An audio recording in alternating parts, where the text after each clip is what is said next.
Physical agony demands total attention. When a bone fractures or a nerve is pinched, the experience is immediate, chaotic, and seemingly unavoidable. Biology classifies this distress as a survival mechanism, an alarm bell designed to preserve the physical form. Yet biological utility cannot account for the sheer psychological weight that accompanies human suffering. This raises a question of design. Why does the universe respond to specific states with intense misery, while others yield a state of ease? The 11th century Persian philosopher Nasir Khusraw provided a structural answer in his work Khwan al-Akhwan, The Banquet of the Brethren. Khusraw operated within an Ismaili Neoplatonic framework, a system that treats human sensation as a direct reflection of a much larger, rigid cosmic order.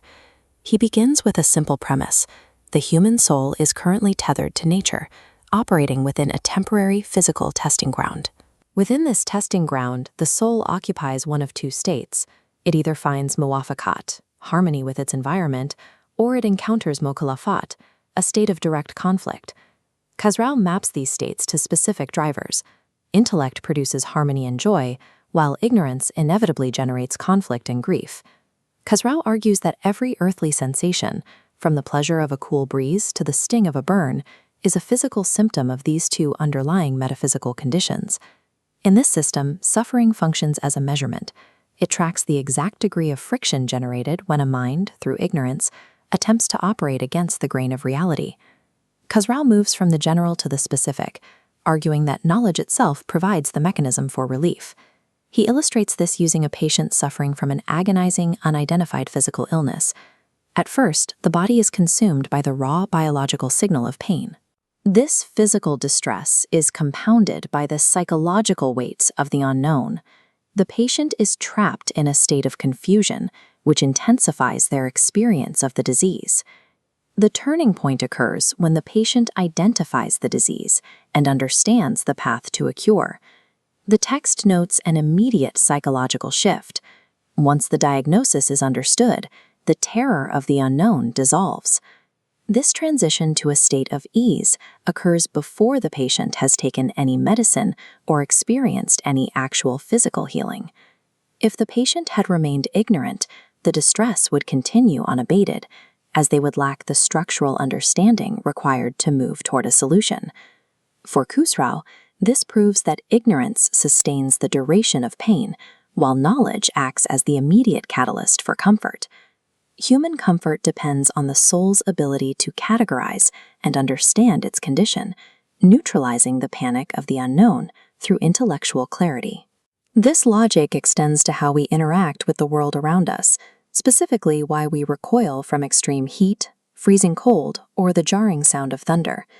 Khusraw classifies environmental pain as a lack of moderation. It is an encounter with a state that lacks structural proportion. The human form is designed to reject these distorted extremes as anomalies that threaten its balance. We find ease in moderate climates and harmonious sounds because they provide the sensory balance the soul requires. These preferences stem from the soul's original blueprint. It was designed for a higher, perfectly proportioned spiritual world. Earthly moderation and beauty serve as structural echoes of that original environment. Ugliness or discordant noise causes distress because it contradicts the foundational geometry the soul was built to recognize. Our search for harmonious environments represents the soul's drive to align itself with its origin. Aesthetic preference marks the moment the soul recognizes and yearns for its own spiritual architecture. These earthly experiences of comfort and pain foreshadow the moment the human soul separates from the physical world and returns to its source. Within this system, the individual human consciousness is a partial soul, a nafs jozi. This individual fragment belongs to a larger structural framework, the universal soul, or nafs kol. The universal soul operates in a state of constant harmony and obedience to the Creator's order. The human task on earth is to tune the frequency of the partial soul through knowledge and action, ilm wa amal. Khusraw describes eternal reward, or sawab, as a technical alignment.